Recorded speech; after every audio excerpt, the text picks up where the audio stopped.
It is not the critic who counts, not the man who points out how the strong man stumbles or where the doer of deeds could have done them better.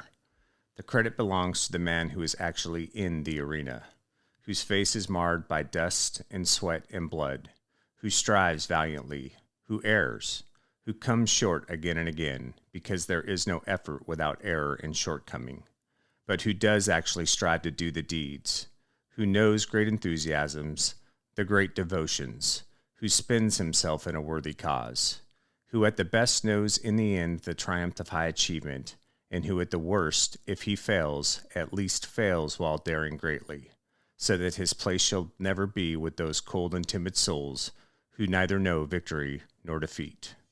Theodore Roosevelt. 19, target south, 23,000. Big. 91, target north, boom stack, 36,000, 13,000. Bang, 40 scope, short skate, hot, right.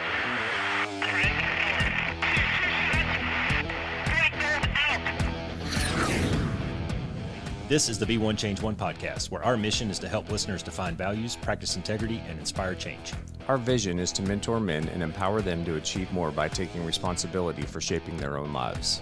He's CAS, an evolving man who has been shaped by adversity and continues to grow through his imperfections. And he's Roscoe, an imperfect work in progress that tries to suck less every day. Between us, we have over 40 years of Air Force fighter pilot experience with countless hours as trainers, instructors, and mentors. Join us and learn to take responsibility for your own life as we dive into subjects from leadership to resilience to vulnerability. Be the one who changes their course. Be decisive, driven, and purposeful. Set the example for others. Lead. We wish we'd had this show when we were younger men. Be the one. To improve yourself in that process, right? Yeah, it's funny that you brought up the mindset thing. I just circled it on my note page here that this book that I read just earlier in the spring, I read it again this summer. I actually passed it to Nikki. Katie's read it. It's called Everyday Warrior by Mike Sorelli, a Navy SEAL guy.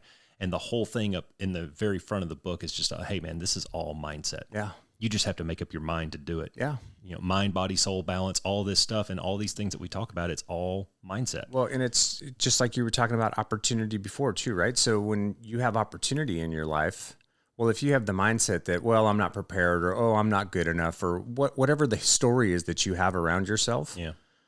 Are you going to take that opportunity? Probably not, right? But if you have the mindset of, well, I may not be prepared, but this is my opportunity to learn something here, or you know, you have that curiosity around it and you have that positive mental attitude that we've talked about where you're like, well, fuck it, man, I'm going to go for this and we'll see where it goes. Maybe it works out. Maybe it doesn't. Maybe it turns into something great. Maybe I fail miserably, but at least I'm going to try. Like those are two completely different things. And that's all mindset. Yeah, and even in that trying, you know, you can go into layers on all this stuff, and it's so great. You can like break this out into an outline where it's like bullet 1 ABC, bullet 2 ABC, and maybe those have the II, and all that shit underneath it. But under the opportunities and trying hard and all that stuff goes the effort and the attitude and all that shit that we've talked about in previous episodes. And it's so cool how all this stuff just ties together, you know, and you and I benefited from just years of being exposed to really high pressure situations and high speeds and having to make decisions and high performance teams. Exactly. These elite level teams where, you know, there's very, very little margin of error, and you have to come with all these things every day. And it's just like over and over and over. Like the Army will spend months planning a mission, and we'll do it in 3 or 4 hours. Yeah. We'll do it every day. Every day. So how many more reps are we getting than some of these guys? It's exhausting. You know what I mean? So I'm not bagging on the Army or anything, but I spent some time in that world sorry, Army bros. So cat's out of the bag a little bit. We're going to talk more mindset shit today. And specifically, we're going to talk resilience. Yep. What is resilience? How do we apply it to our life, and how do we get it? Yeah, why is it important? How can we build it? Exactly. So just a simple, very, you know, country boy definition of resilience is how you manage hardships and challenges. And guess what? Every single human on the planet is going to face hardships and challenges. It's not cosmic. It's not selective. It's everybody's going to get their chance to go through this stuff. Absolutely. So resilience isn't elusive, right? It's not some people get it and some people don't. It's a mindset, and it's a mindset that requires a little bit of discipline. Doesn't make it easy, you know, and it doesn't mean when you're going through a hard time that being resilient removes the pain from that situation or scenario or the hardship of that situation scenario, but you have a choice to make, right? Yeah. And your choice is, how are you going to move through that? Are you going to move through it and come out better on the other side? Or are you going to move through it and just get out on the other side? Or are you going to move through it and be worse on the other side? You know, and again, and we'll talk about how to apply some strategies and some skills that go along with this. But dude, you have choices to make. When you have hardships in your life, you have choices to make. And we've said this before, you know, you can lay in the fetal position in the corner of the room, but what's that doing for you? Is that helping you? Is that helping you get to the other side? So you have choices to make in those situations. And resilient people make the choice to figure out what the opportunity is to grow in those situations, and then figure out what they need to change or what they need to do to come out better, a better person on the other side. Not just come out even Steven across the line. Because if you just come out of it the other side, but nothing changes for you, well, guess what, dude? Whatever got you into that situation to begin with, whatever pattern in your life or whatever it is in your life that led you down that road initially, you're probably going to do it again if you don't learn from it and make changes and adjustments from it. You see it in relationships all the time. People that just get in the same relationship over and over because they look for the same thing and they never learn from the mistake and they never learn and they never grow, and then they're like, why do I keep finding myself in this position? Well, because dumbass, you're not figuring out what the fuck's wrong with you and how to grow through it, right? Yeah. And then you see the dudes that end up going through divorces or whatever, and instead of figuring out what the issues were in the relationship maybe that they had, which is not a fun process, and I've been through that, you know, and what were like for me, the patterns in my life, being a caretaker for my mother led me to feel very comfortable as a caretaker. So with my first wife, I kind of played that role. Well, that's not what I need from my partner. I don't need to be the person that's responsible for all this stuff and that takes the mantle for everything and caretakes, but gets very little in return, right? And so that's something that I recognize about myself. I had this pattern and it felt comfortable to me because it's what I knew when I was a kid. So when I got into that role with my first wife, I was like, oh, this makes sense. This feels right, because that's all I'd ever known. That's all I'd ever done. But learning that and being able to understand that allowed me to find a much better match for myself in my wife, Alicia, now, right? So you have those opportunities to grow and figure some things out for yourself as you go through these things. And that's it, right? Where you see other guys that go through a divorce and they end up, you know, drinking a bunch and hitting liquor hard or whatever, and then relationships that they have with their kids fall apart, friends fall apart, you know, work and how they're doing at work starts to fall apart. They're not coming out better on the other side because they're not dealing with any of that or having a growth mindset as they move through it.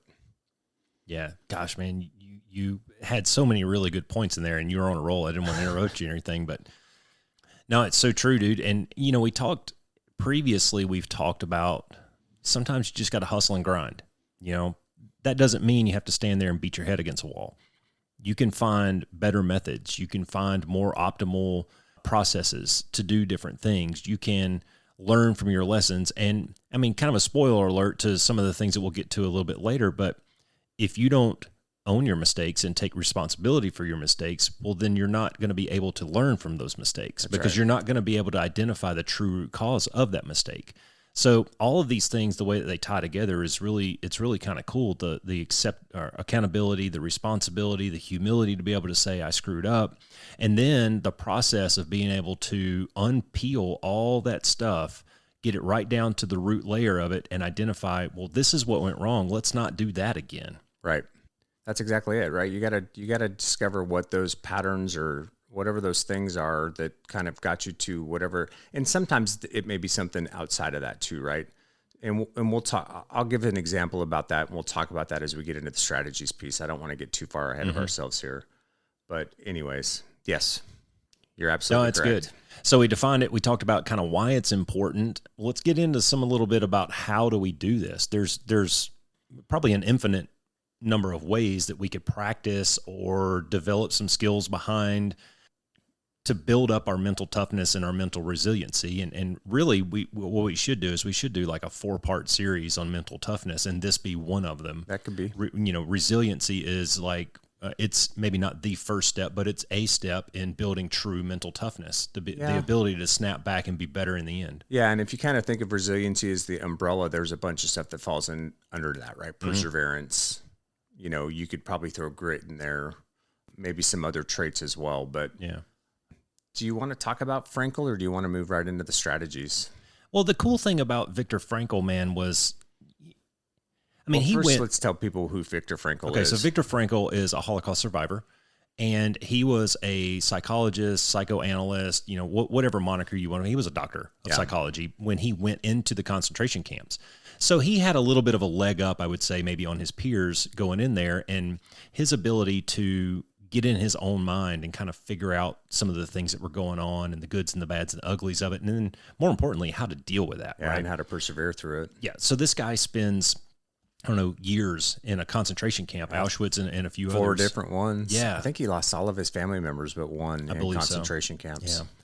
It's a great book, Man's Search for Meaning. If you haven't read it, pick it up. The first half of the book's all about his experience in the camps, and then the second part is about his specific approach. Yeah, like his approach, his method. Yeah, his logotherapy. His method of logotherapy, in the end, kind of came out of all this, and it was his introspection and laying there, not able to sleep at night and thinking about his own thoughts, which is a little weird.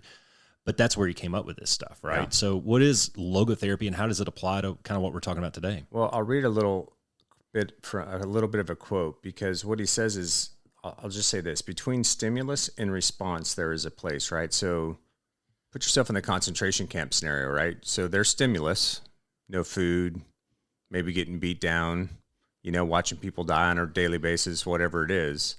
And then you have your response to that. But between that stimulus input, there's a space for you to actually think about what that response should be, right?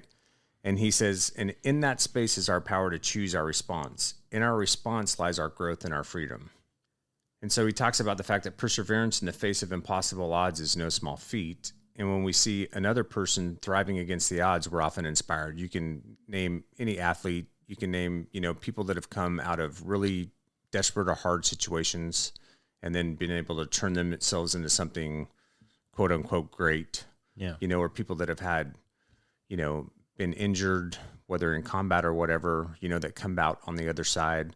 You were talking about your friend in one of the previous podcasts who lost his leg, and there's a perfect example of a dude that's completely fucking resilient, right? Because what did he do? Did he post on the, he's not sitting in his chair eating Doritos and drinking beer because he thinks his life is over, right? Yeah. He figured out how to grow through it and how to still be impactful and how to make a difference and how to influence other people's lives. That's powerful, man, right? And those are the people that are inspirations. Yeah, Nick Saban, coach of the Crimson Tide, Roll Tide, he talks about the poor me's. When you get this, oh, why am I not getting to play? Or why did I miss that tackle? The poor me's. You're just down on yourself and you're thinking about all the negative shit around the event or the phenomena that just happened, rather than looking at the growth opportunity from that. Well, let's debrief it. Dude, how many years do you think it adds up to, hours we've spent in debriefs nitpicking? Oh my gosh. Oh God, dude, if you would have turned 5 extra degrees, you would have lived here. Something just, that level of detail. But we, in our world that we came from, we don't miss those opportunities very often to sit down and analyze what we could have done better. If I sit here and stroke your ego and tell you how awesome you are all the time, you've got no incentive to learn. Yeah, we're not going to get better. We're gonna focus on the things that you messed up. Yeah, absolutely. And to that point too, I think especially for the younger guys in the group, and I could be wrong, but I get this impression too through social media and all these other platforms that are out there right now that there's, and we've talked about this a little bit too, there's this idea of instant gratification, right? And well, this guy was a millionaire at 22. Why aren't we all millionaires at 22? Or whatever the case may be, right? What you guys don't understand is, like Roscoe was saying, we performed at a very high level. I performed at a very high level in the F-16, I like to think anyways. And I will tell you that 90% of the time, there's always something that I could have done better. You never fly a perfect sortie. Yeah. And what people don't realize is all of the effort that goes into getting really good at something. And that takes a fair amount of resiliency too, especially in a place like a fire squadron, because let's just be honest, people aren't really nice with their feedback most of the time. Sometimes you got to be blunt, but it's blunt and honest, and it's straightforward. Some people can accept that well. Some others struggle with that at times. Yeah. But you have that choice to make, right? So, okay, yeah, I know I suck today, but I'm going to get better. So there's so much work that goes into, like, when you win, that's like when you go from the start of a mission planning process to the end of a debrief, if you win at the end of it, you're getting the fruit of about maybe 5 or 10% of what you actually did. That success iceberg that everybody sees. Right. Yeah. Because there was so much other stuff that went into, and when you take into account all of the learning that happened prior to that successful sortie that allowed you to make the right flow decisions and the right smart audibles and to change those things, like it's huge, right? Yeah. Well, I was in a debrief this morning, man. Me and this instructor, we go back a ways. He's a former Strike Eagle guy and young B course lieutenant, and we're doing tactical intercepts. And after about the third set of this student dying, I could hear it in his voice that he was starting to get down on himself, getting frustrated. And the IP was debriefing him correctly. He wasn't berating him. He was giving very good, valid, pointed instruction. But I could hear this kid starting to mumble a little bit, you know. So when the guy asked me, "Hey, Roscoe, you have anything to add?" I was like, "Hey, bro, you got to understand that me and this homie over here, we've been doing this for a really long time. There's no telling how many tactical intercept flows that we've done, practicing and getting better and seeing all these and making all these same mistakes, right? You've done this like 5 times. So try to fix your attitude a little bit and just be open to it, all right? And we're not trying to beat you up or anything. You're making mistakes. That's cool. We made them. We've just got a couple of thousand more reps than you do." Yeah. And that's the point, right? Keep a little perspective as you move through these things, because you see the dude that's killing it maybe. Well, there's a lot of work that he put in to get there to be able to kill it. So, yeah, I love that Kobe Bryant story about him first in, last out. You know, dude, I've already sweated through 2 shirts. Welcome to practice. Yeah. You know, all right. So getting into the actual no shit, like here's some things that we can do. Yeah. So before we get there, I just want to say, because this is something that you were mentioning earlier, and I just want to piggyback on it, that recognize that, and we've talked about this before, like part of the point of this podcast is to help men be accountable for their own actions, right? Guess what, dude? You make choices, you have behaviors, you take actions on things. You got to be responsible for those things. You can't sit there and blame everything else around you and everybody else around you when it doesn't turn out the way that you wanted it to. And truly resilient people don't blame outside events for their misfortune. That was one of the things that Frankel always talked about. Yep. They're just always looking for ways to improve themselves, looking for ways to eliminate weaknesses and flaws. And then they try to develop skills and strategies to make the best of whatever situation they're in, right? That's that growth. That's how you get growth in those times of hardship. That's resiliency. Well, I got an opportunity to write this, write part of an article for this guy, and it hasn't been published yet, so I don't want to spoil it and let the cat out of the bag or anything. But we were talking about mindset and how your individual effort and your individual self-improvement can help other people. You know, you can raise the average, kind of that 1 of 5 project kind of mentality, right? And one of the things that I wrote in this article was you can learn a lot, you can't learn from your mistakes if you don't admit your mistakes. So how do you get there? Well, I wrote down 3 things, and I said, stop being a victim. You're 100% in control of your actions and your responses, and you can affect your outcomes. The second one is accept responsibility for your actions. And the third one is put your ego in a box and close the lid. Yeah, that's awesome, You do those 3 things, and I think you're going to be doing pretty good. Now, that doesn't mean that those are easy. Yeah, these processes that I like to talk about, I like things in 3s because I can remember 3 things, and that's easy for me. But that's a very difficult process to do, to be able to just shut down your ego and humbly stand there and take it. Yeah. Those are 2 different things. Yeah, and like I said before, these things are hard, you guys. So, you know, you have to have a little self-compassion through these processes too, because whatever that hardship may be that you're going through, it's tough. It's not easy. And maintaining perspective and trying to be positive and have a growth outcome in the middle of it, it's not an easy thing to do, but you can do it. Yeah. And that's what we were saying before, right? When people do that and you see somebody who's thriving, even against the odds, through something very difficult, that's pretty fucking inspiring. Yeah. Just to put a bow on it, we were talking about Frankel and his logotherapy and all that. It's future focused. It's not present focused. It's not the poor me's. It's not any of that. It's what's my future going to look like and how do my actions affect that future? And like you were talking about in the kind of the pre-show, you and I were sitting here talking and you were kind of going down this road of, dude, I have a choice here. I can choose left or I can choose right. I can choose positive. I can choose negative. Is this helping me or not? And we'll get in kind of deep into that, but.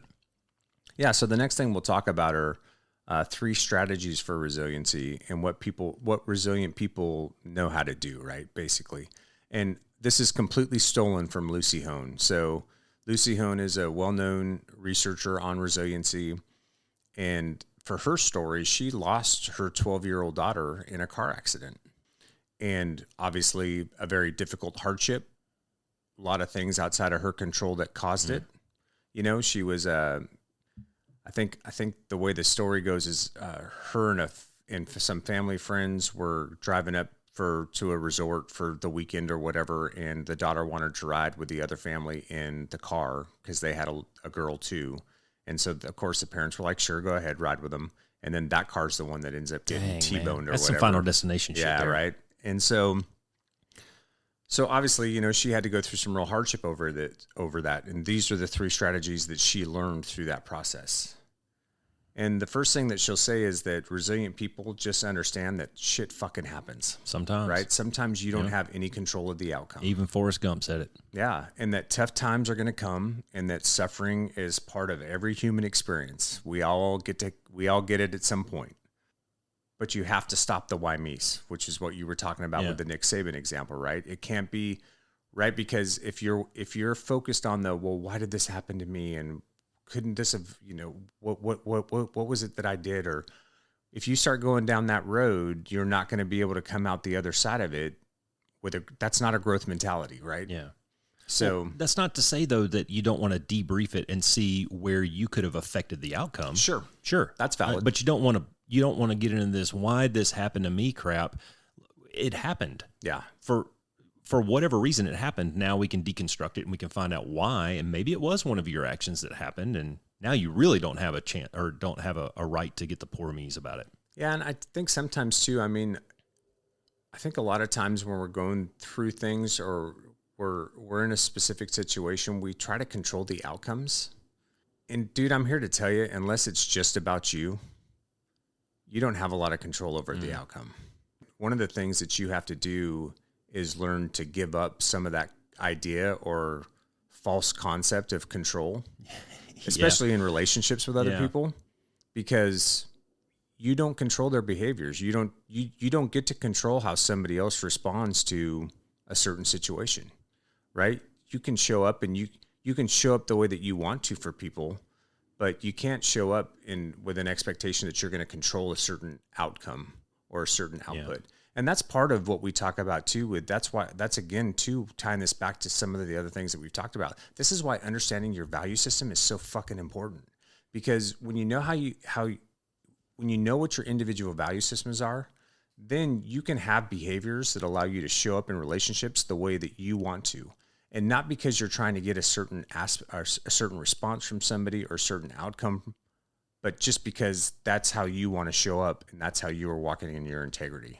Yeah. And when you start to do that, the outcomes, they become irrelevant to you.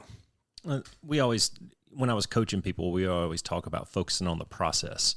You focus on the process of getting better, and one of those focuses is your preparation and the things that you do behind the scenes that get you kind of in the right mindset or the right skill set to be able to perform an action, so that maybe you do have a little bit of control over the actions. And one of the things I used to tell my kids was when they were all learning to drive and go out here on the 303 and some of these maniacs driving. By the way, everybody else who drives and dodges in traffic, you're all idiots. I know what I'm doing. Yeah, exactly. I watch NASCAR. I tell all my kids, I'm like, you have to drive like everybody on the road is trying to kill you. You have to constantly be checking six. You have to constantly be looking over your shoulder. Assume that guy is going to try to change lanes right in front of you, that he doesn't see you, all these things. And so the hypervigilance that you have while you're driving down the freeway can affect your outcome for sure.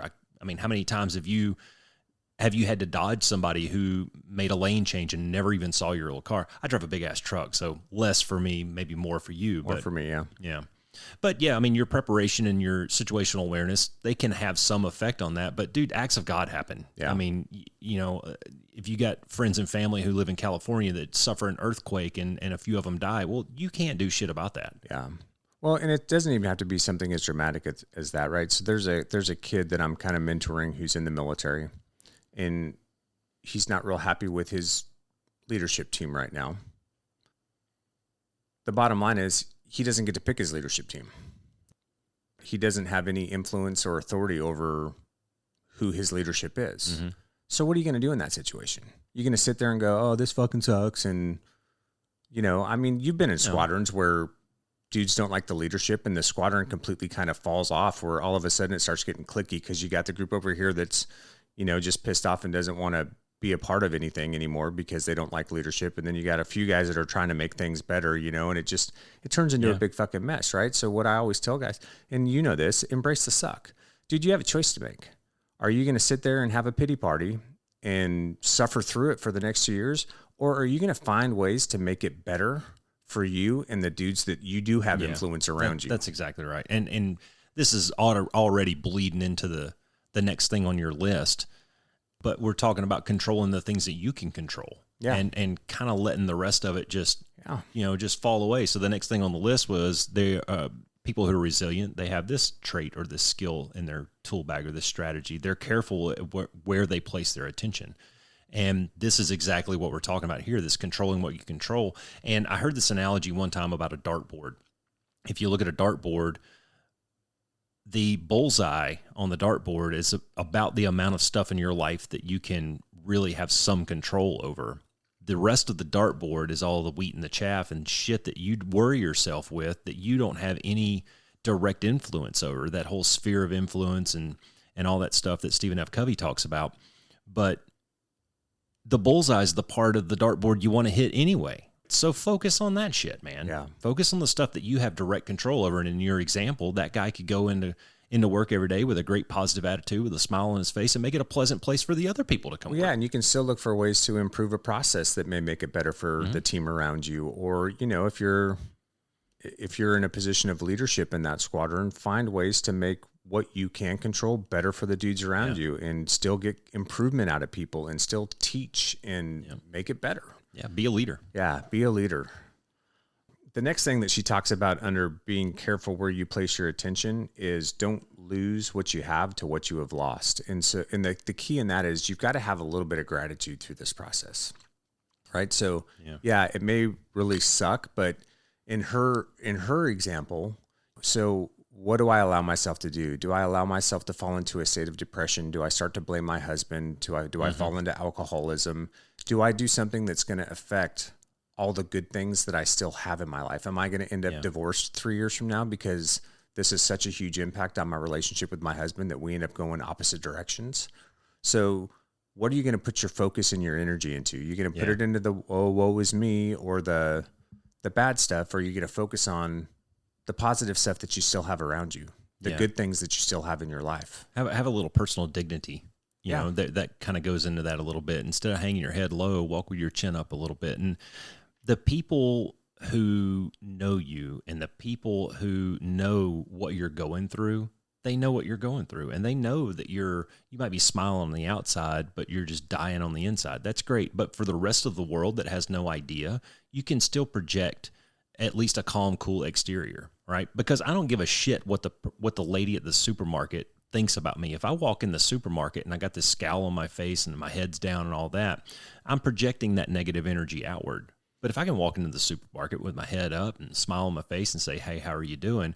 It doesn't cost me anything. And they're none the wiser. The people who matter, they know, right? Your support system, your family, your close friends, your relatives, those people who are going to be there to pick you up and kind of help you put yourself back together, they know. So have a little dignity about yourself and give yourself some grace during this. If you're going through a hard time, regardless of what it is, maybe the stock market crashed and somebody drove a bulldozer through your backyard and uprooted all your little cans of cash, Cousin Eddie. whatever the hardship is that you're going through, give yourself a little grace and just understand that, man, sometimes shit happens. Yeah, you got to hunt the good stuff and focus on that. And that's also where you have to be introspective enough to go, okay, look, this is my reaction to this. Mm-hmm. And again, you got to ask yourself that question. Well, the next thing that she talks about is asking yourself this question: is what I'm doing helping or harming me? So if I'm going through a rough time and my response to that is to pour myself a drink every night, is that helping me or harming me? It's probably not going to help you solve that problem. Right? You know, if my response to that is go lay in the fetal position in the corner all day long, which, you know, at the beginning of something really tragic may be valid, right? There's just a grief. There's a process of grief that you have to go through. But at some point, are you going to let that control you? Well, right? Hold up now. We're not talking about grief because that's a totally separate thing. I mean, grief is, well, let's do an episode on grief. All right. Checks in the mail, guys. We're going to do an episode on grief because that's a totally different process. And you're allowed to go through that emotional roller coaster while you're grieving. This is a little bit of a different story. But the whole point of asking yourself that question is what I'm doing helping or harming me? Is it gives you some control back over the situation, right? And then you can start to focus on what are the positive things that I can put my focus and my effort into so that when I come out of this on the other side, I come out growing from it and not spiraling into, you know. Yeah, and what was that question we were talking about in the pregame here? We were talking about the positive and the negative and how our choices, and you can choose what you do. You can choose your next action, right? Choose your next flow, choose your next targeting game plan. Choose whatever it is you're going to do. You can choose to sit in the corner in the fetal position. And ultimately the question was, does this help me? Yeah. Or does this hurt me? Is this helping me? Is this helping me achieve or not? And it's kind of really a yes or no question. I mean, when you get right down to it. Well, and the question that you want to ask yourself too is this going to help me grow through this process or not? Yeah. And if it's not, then I probably don't need to put any effort and focus into that. Yeah. You know, that's how you're going to get yourself through. Put your effort and focus into those things that are going to help you grow from whatever it is that you're going through. Yeah. All these things that we just talked about, they are skills, I think. She listed them as strategies. I think that's in some ways it's a skill that you can develop a lot of this because really we're talking about go back to self-inspection, self-awareness, mindfulness, these kinds of things, and recognize that a thought that you have, that's all it is. It's just a thought. Now, you get to choose what you're going to do with that thought. You can dwell on it and you can let it bring you down, or you can just go, yeah, okay, well, there's a thought. Let's move on to something else. You know, and recently, very recently, I've had my own demon that I kind of wrestled with is I took an L with the book launch. And Katie will sit here and argue with me that we didn't, but I had very high expectations of that. And that's my own doing of letting myself get emotionally invested in the process and setting my expectations high. I don't think that was totally invalid based on previous performance of other things that I've put out there. I was expecting a performance at least similar to that, and it just didn't happen. Friends and family didn't support it like I thought they would, like I'd kind of planned on. And unfortunately, I didn't have a great backup plan built because I kind of put all my eggs in that basket. Kind of sucked, man. And for about a week, I had some really shitty thoughts going through Roscoe's mind about failure and not living up to, you know, what I thought. I mean, and I'm debriefing the whole time. I'm going through, man, did I put in enough effort? Did I check all the boxes? Did I do everything that I could to roll this thing out in a way that people would accept it and want it? And I think I did. And honestly, it drives me nuts, man, because I've sat here and debriefed myself over and over again, and I can't find the root cause. I think it's just maybe timing. I don't know. Yeah. We launched the last book. No New Lessons came out right before Christmas, and so we kind of peddled it out there as a Christmas present, and it was more of an adventure book where this is more of a self-help book. It's more niched down, and you know, maybe I didn't account for that. But anyways, I kind of let these thoughts go through my mind for a long time, and I was for about 48 hours, I was not a happy person. But then I got to that acceptance phase of it and did exactly what we're talking about, and I sat there and I said, you know what, dude, it's done. It's over. It's done. what's next, right? How do I move into the future here? What actions am I going to take now to affect future outcomes? And you know what? I got back into it. I started doing some more marketing. I made some more contacts. I reached out to some people, and I got some fish on the line right now that I'm hoping that I can land and maybe push this thing down the road a little bit further. But I mean, it's a mindset thing, That's right? it. It's totally a mindset thing. I let myself pout for about 2 days. Yeah. Well, and it is that, and that's the thing to, I think, recognize is so much of what we're talking about is nothing more than mindset. You know, it's like we were talking about earlier, the Navy SEALs and BUDS. It's not just, I mean, it's physically challenging, but it's built to be the mental challenge it is, because they want people that aren't going to quit under any circumstances to get through that program, period, dot. Are you going to give up? Are you going to quit? Are you going to accept that you can't do one more step, one more event, you know, one more evolution? Is that what makes you? And that's what these processes are. It's more about mental toughness than it is about physical toughness. It's how do you make yourself resilient, focus on the positives, try to shut out the negative, and figure out how you can grow from here. So in that, let's talk about 10 skills that resilient people have. And this is the first one is something that I think we've talked about several times so far on the podcast, which is really positive mental attitude, right? So, because the number one is having a growth mentality. So looking at opportunities or looking at problems as opportunities for growth. And we've talked about that, right? Like, so dude, if you take the loss, you take the loss, right? Don't be afraid to fail. You're going to fail in life. Yeah. Sometimes you need to take an L. Yeah. Sometimes you do. Sometimes I hate that it happened, but sometimes it helps you recage and figure out, you know, what were the mistakes that I made along the way, or what could I have changed, or what do I need to adjust so that next time I try at this, I have a different outcome, right?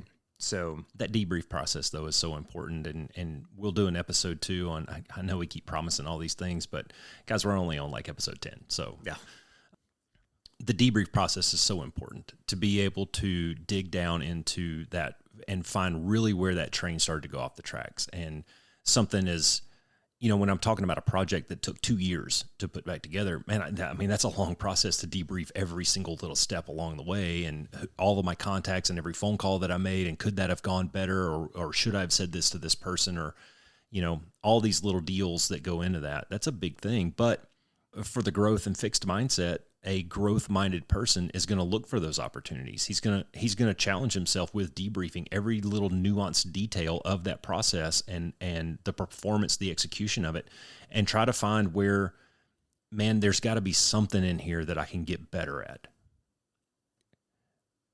I'm in a small percentage of people who have actually written a book. So I should be very proud of that. Yeah, you should be. I should be proud of it. I should be, but I like to win. Yeah. Maybe I'm spoiled. It's that competitive side of it. I like to win. And when I didn't win, rather than look at it as, oh, you know what, screw it, man. I put together 278 pages. There's 63,000 words in that thing that I wrote. Actually, my editor wrote most of them, but whatever.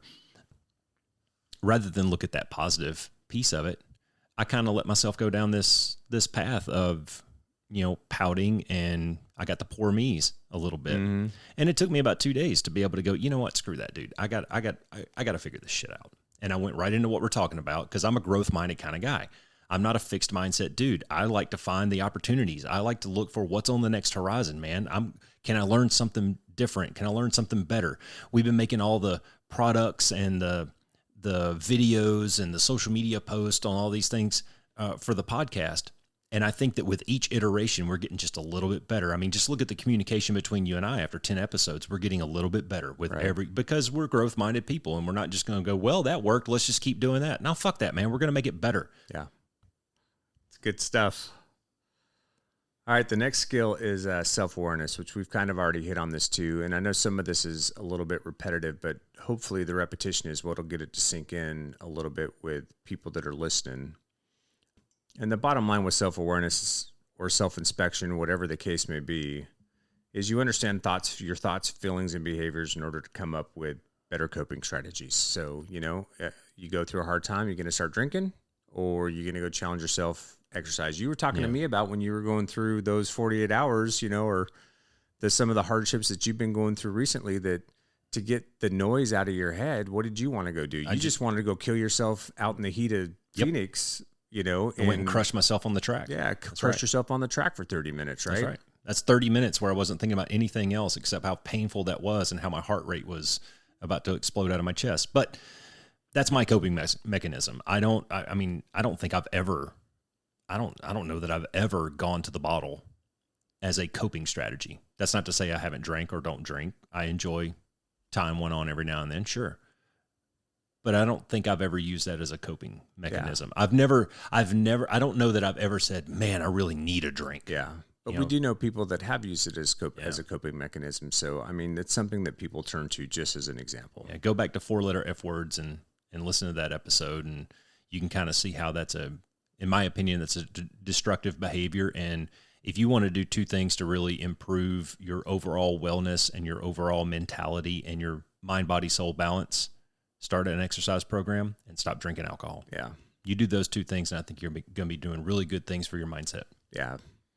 But the bottom line is have some self-awareness, because if you understand your individual value systems, you understand what you're going through, and you apply what you're going through to your individual value systems in that space between the stimulus input and the response, you're going to be able to come up with some really good responses that are aligned with who you are and have some behaviors that align with who you are and what you're about. And you're going to be able to walk through that with some integrity and a growth mindset to come out better on the other side. Yeah. 100%. Love it. The number 3 there is, we kind of already talked about this. I mean, I'm sorry that most of this stuff sounds redundant because we talk about this on every damn episode, it seems like, but they keep it real. I mean, this is reality, and this is not make believe, and it's not all unicorns and pixie dust, right? And the outcome that you thought might have happened in a perfect world, well, guess what, dude? The world ain't perfect, and the enemy gets a vote. And sometimes all you can do is make a smart audible and hope for the best, or sometimes you got to retrograde and try again. I mean, I use the football analogy of sometimes you got to punt, and you got to do that in life too. Things aren't working out the way that you thought they were. Punt. The cool thing with a punt though, is you're going to get the ball back eventually, and that's just another opportunity for you to succeed. Yeah. And it goes back into what we were talking about earlier too, which is just don't be a victim. Yeah.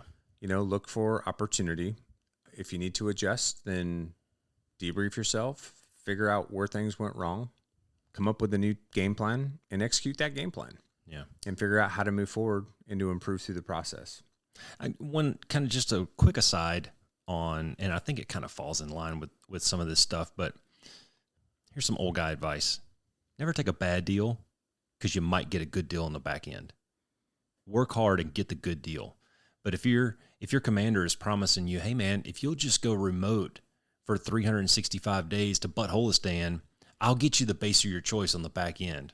No, it never freaking happens. It never works that way. So don't take a bad deal to get a good deal, man. It's real life. This is real shit. Bird in the hand versus bird in the bush kind of mentality, right? Yeah, totally. There was another example of that was a young guy I was talking to who's thinking about going into the Army, really wants to go into like the special ops side. And they have a program now where when you enlist, if you qualify, you can go straight into 18 X-ray. And he was kind of struggling with, well, do I go right into the 18 X-ray, or do I go in line infantry first and kind of figure the Army out a little bit? Mm-hmm. And I'm like, dude, if you have the opportunity to go do what you want to go do now, because if you don't do that, once Big Army has their arms around you, you may not get that opportunity again. Well, not only that, but you lose some control over your future. Exactly. You go in as an 11 Bravo, man, you're going to be doing ruck marches and toting your rubber ducky everywhere, and you sprain your ankle, and now you're not qualified. That's right. To go. So if you can take it, do it, man. Because I'm like, if you go do something else, I go, that's 2, 3, 4 years that you're going to be doing something else. You're 4 years older. Yeah. Is your body going to be ready to go through what you're going to have to go through? Right? So I can tell you that it does not get easier, man. It just like hurts more. Yeah. How about the day you turned 40 and you woke up and you're like, shit, that didn't hurt yesterday. Remember there was a flight doc that we had over here, and I went to go see him one time, and he says, Roscoe, you're getting old when you go to bed healthy and you wake up injured. I was like, literally every day I do this. All right, what's next? They talk about perseverance next, so not taking no for an answer. and that resilience is not just about making change, but it's also about perseverance and fighting for what you believe. Again, this kind of goes back to why knowing your personal value system is really important, because if you don't know what that is, it's going to be really hard to figure out what it is that you believe in and what's worth fighting for. Yeah.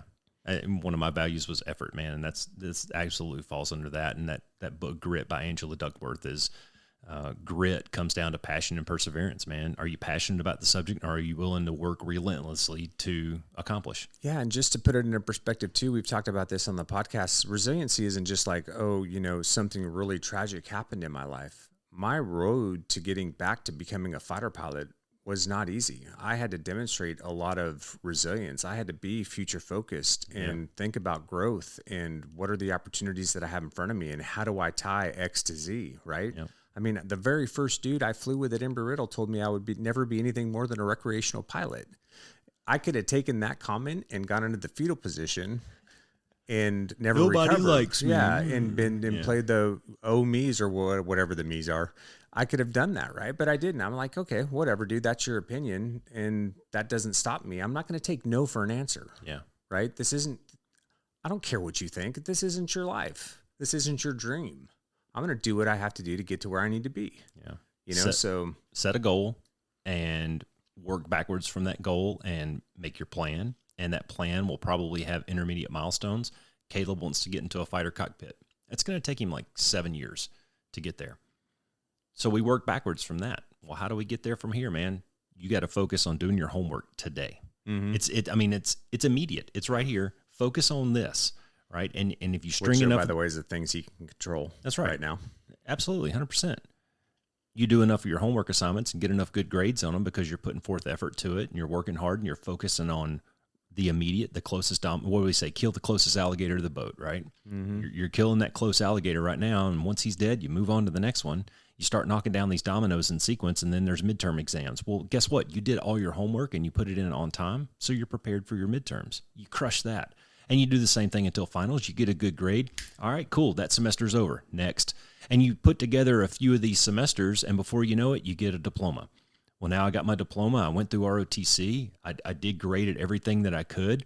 And now they're going to let me go to UPT. Guess what? Doesn't stop. I got to do the same fucking thing. Yeah, I'm in visual phase. Now I'm in instrument phase. Now I'm in contact phase. Now I'm in formation phase. Oh, fuck, man. It's just this moving goalpost. But your end goal is always get in that fighter cockpit. Yep. That's it. Number 5 is accept responsibility. I think we've said enough about that, right? Yeah. Accept responsibility for your actions and your behaviors and your piece in whatever the puzzle is that you're playing in right now. I mean, don't be a victim. Yeah, don't be a victim. Don't do the blame game. No. Just own your shit. Own your shit and move forward. And move on. Yeah, and figure out how to fix it. I think in the end, man, if you get to a point where you can truly own your shit and own your mistakes and own your wins too, like it's okay to be proud of yourself. Yeah. If you accomplish something, it's okay to be proud of yourself. That doesn't mean that you got to wave the flag in everybody's face necessarily. Be prideful, but be proud, man. You worked hard. You put in a lot of freaking effort. When we won the championship playing football, got that big ass trophy in my hand, dude. We were really proud of that, man. Yeah, I got a video of taking that thing into B-dubs, and the whole team is on the lined up on the table, and I took that thing and slammed it right down in the middle of the thing. I was like, there it is, dudes. Like 5 months of really hard work. Be proud of yourself. Yeah, Pass it around. Take pictures with it. Smile, laugh, joke, tell stories. It's great. So yeah, be proud. At the same time, own your shit. If you mess something up, own it. And the point that I was trying to make with that is I think that when you get to where people know you as being that kind of person, that's a character trait that people will start to pick up on over time. And I think it garners you a lot of respect in the end. So if you want to earn the respect of your peers and your bosses, your supervisors, whomever it is that you're trying to impress or whatever, these are little things that can start to add up over time. Yeah, and this is how we inspire change, right? Yeah. We go back to kind of the tenets of the podcast. It's not, hey, dude, let me tell you how awesome I am and how you can be just like me. It's like we were talking about, when people see you go through something really hard and have a growth mentality and come out better for it on the other side, they're going to be like, how did you do that? How do I do that? And that's how you'll inspire change with those people around you. Somebody just asked me today about the process of writing a book. I was like, well, you got to open up your computer and start typing, dude. It's that simple. You want to write a book? Start typing shit. Yeah. We'll talk about the rest of it later, but that's like step one. All right. You want to take number 6? Detach yourself from self-centered emotions. And this goes right back into the poor me's and everything's about me. And why is this my fault? Or why is it not my fault? And why is everybody picking on me? And I got a funny story that I'm going to tell one of my kids here. He's going to hate me for this. And I'll let the listeners try to figure out which kid this was. But Katie and I go camping for a weekend and left this kid at home by himself. And as we came back down into where we had cell service, Katie's phone just starts blowing up with text messages and missed calls and voicemails and shit. And she finally gets in touch with Child, and Child says, like, the first things out of his mouth was, everything bad happens to me and I don't never do nothing. Okay, cool. So we start asking some probing questions and we start dissecting this a little bit. And it turns out it was all 100% because of what he did. Yeah. He has this series of bad decisions that led to this outcome in the end. And it took him a while to really own all that stuff. I had to threaten him a little bit with some, not physically, but I threatened him with some other things. And he finally came off with, he's crying and stuff. And he finally came off with, and he admitted it. And I was like, see, now how easy was that, right? You just admitted your mistake. It's no big deal. Yeah, of course you're grounded after I call the police and talk them off a ledge. But it was a pretty, I'll tell you offline exactly what it was. Maybe we'll have him as a guest and he can tell the story. And that way I'm not putting words in his mouth. But, Right on. yeah. But he was very self-centered about the thing, and he was trying to play that blame game, and he was trying to be a victim, and in reality, in the end, you know, what's that? Extreme Ownership by Jocko Willink. Everything's your fault. That's the one-liner for the book. Everything's your fault. The sooner that you can realize that, the better off you're going to be. Yeah. And you can detach from that self-centered emotion by doing number 7, which is healthy optimism. And it's not stupid optimism. It's not, oh yeah, everything's great, nothing really happened. You know, it's healthy optimism. And like we were talking about before, I think of it more as gratitude. Focus on the good, right? Yeah. Focus on the good things that you have. Focus on the things you can control. Focus on the ways you can improve, the weaknesses that you can eliminate. Put your focus and your energy into that stuff. Yeah, we talk about the positive vibes in the last episode. We talk about the positive energy you put out into the universe. But, you know, on a little bit different scale, think about self-esteem, right? And how do you get that? Well, you do that. You get self-esteem and you get confidence by knowing that you did the work required, right? So that when you go into an event or a championship ball game or the interview for the new job or whatever, because you prepared and you got your hair cut and you pressed your pants, well, now you can be very optimistic that, dude, I'm going to go in there and nail this, man. That's confidence. And that bleeds over into your performance a lot of times. Not to be confused with false confidence. If you didn't do any of that work and you walk in there expecting to get the job, well, you're an idiot, right? You have to do the work on the back end, but then you can walk into that interview and be like, dude, I'm going to absolutely nail this. Maybe you fumble a couple words, whatever, but if you project and you're positive about it, people notice. People notice these kinds of things. Yeah, they do. Number 8 is self-compassion. And I'm going to say this a couple times because I think this is really important for everybody that's listening to this podcast to understand. And that's that you are above the challenges you face. And in case you didn't hear me the first time I said it, you are above the challenges you face. Fuck the outside noise, right? Just don't even listen to it. If you have internal messaging, if you have that stand in your head going, you're not good enough, you can't do this, you're not going to make it, everybody hates you, whatever it is, fuck it. Well, what'd you open up with? What was the quote we opened up with? Man in the arena. It's not the critic that counts. Yeah. Sometimes, dude, that critic lives between our ears. And that self-sabotage, that inner critic, he's got a loud freaking voice sometimes. You know, believe me, I had some of those conversations not too long ago when I was talking about launching that book, and that 48 hours was not pleasant. And my inner critic was telling me some shit. Like, dude, what do you got? You got no business writing a book. You're an idiot. You're a dumb redneck from Alabama, you know? But in the end, if you believe in yourself and you have high self-esteem, fuck all those other guys, man. Fuck them. Because you know what? And this is my response to a lot of people. I had somebody ask me some questions about a project that I was working on. he says, well, you should have da-da-da-da-da, or you should have da-da-da-da-da. And I was like, oh yeah, well, do you talk about that on your podcast? Or did you write that in your book? And he started backpedaling. Well, I didn't write a book, but all right, well then go fuck yourself. Yeah. All right. I did the work. I put all this shit down. So I'm not going to listen to you sit here and throw stones at my house because you haven't even laid a foundation yet. So just fuck off, dude. Yeah. Yeah. So just have some self-compassion. Recognize that what you're going through is tough, but you're above the challenges that you face and you can do it. Yeah. 100%, man. You can believe in yourself. Believe in yourself. Be positive about it. And then the next one on the list is surround yourself by people who give you back the energy that you want to receive. Treat your neighbor the way that you want to be treated kind of mentality. Have a good support system around you.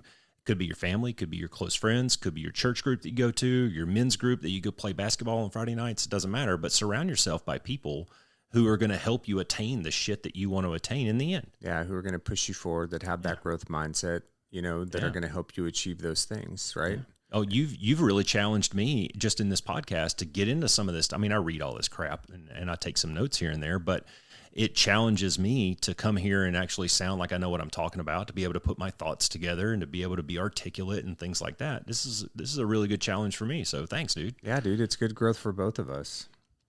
And then last but not least, they explore options. So we've talked about this several times too, right? Be curious, man. Look for opportunity. Look for ways to improve your position.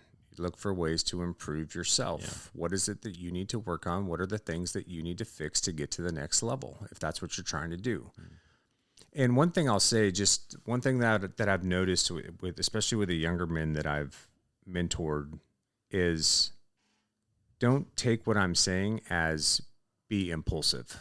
Yeah. You don't need a new car every year. Yeah. Or when you get pissed off at your boss, you don't need to leave a job until you have something else lined up. You don't need to don't be impulsive. Don't go, well, I think I have an opportunity over here, so fuck them, right? Like, that's not what I'm talking about. What I'm talking about is analyze the situation that you're in.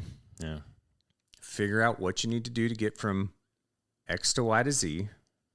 Come up with a game plan, and then start looking for opportunities where you can execute that game plan. Yeah. It has to be measured. Maintain aircraft control, analyze the situation, take appropriate action. There you go. Yeah, exploring options is always cool. I had a commander once that framed it like this. He said, have a plan, have a backup plan, stick to the plan, but always have an exit strategy. And I've always, I don't know, man, it just resonates with me. You can break this down into so many different organizational techniques on how to frame the various things in your life. But I think if you go into it with a good, solid game plan, you expect some adversity along the way. Who was it? Mike Tyson said, everybody has a plan until they get punched in the mouth. Your plan's going to fail. Some portion of your plan is not going to go how you scripted it, right? But if you've thought through some of the contingencies and you've thought through these, well, maybe you go to your backup plan. My red flag mission commander story, where we thought we had a great plan and we get out there and there's 7 different weather decks or whatever it is, and we had to kick out over half the force, and now we're like, well, shit, now what? Well, we had a halfway decent, turns out it was a really shitty backup plan, but we had a backup plan. All right. It was a bad plan, but we had a plan, and we executed the very bad plan very poorly, by the way. And we got debriefed on it. That was great, but we were looking for those different opportunities. We were optimistic, probably false confidence in that, but yeah, looking for the different options that are out there to help you move forward. Some of that may come in the form of having a little humility and asking questions. Yeah. You may have to ask somebody smarter than you, hey, dude, how did you do this? Or how would you do this? Let's throw spaghetti on the wall and see what sticks. Yeah, like seeking a mentor. We've talked about that too, right? If there's somebody that is doing what you want to be doing, buy them a cup of coffee. Yeah. Start asking questions. Figure out what the road was that they took, and see if there's some way that you can do the same thing, or at least parts of it.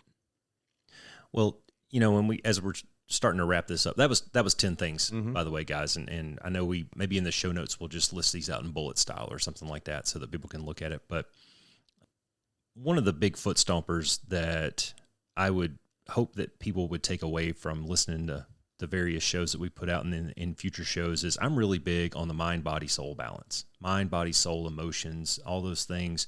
Trying to find balance in that. If you've ever listened to a really good 3-piece harmony or 5-piece harmony, the old barbershop quartets, I use the Dixie Chicks as a as an example, because to me, they just had some of the most resonant harmonies, right? You can feel that shit in your chest. That's what it feels like when you have your shit in balance. When you have your mind, body, soul balance, that's what it feels like. And all this stuff goes into the mind piece of it. And maybe it bleeds over into body and spirit, depending on how you develop some of these skills. For me, absolutely the physical piece of it, just my physical body, going out and crushing myself on a hard workout, it lets all the noise fall away for 30 minutes to an hour, and I can really just be me.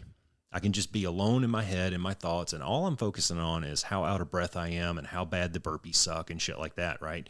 I'm not thinking about having to put my dog down, or how we're late on the mortgage, or my boss was an asshole today, or anything like that. So that's how I try to find balance. Yeah, balance is a big piece of it. And what I would say too is, if you're going through a hardship, as much as I hate to admit it, one of my best teachers, like one of the ways that the universe taught me the most about me as a person, was my divorce and what I went through with my ex-wife.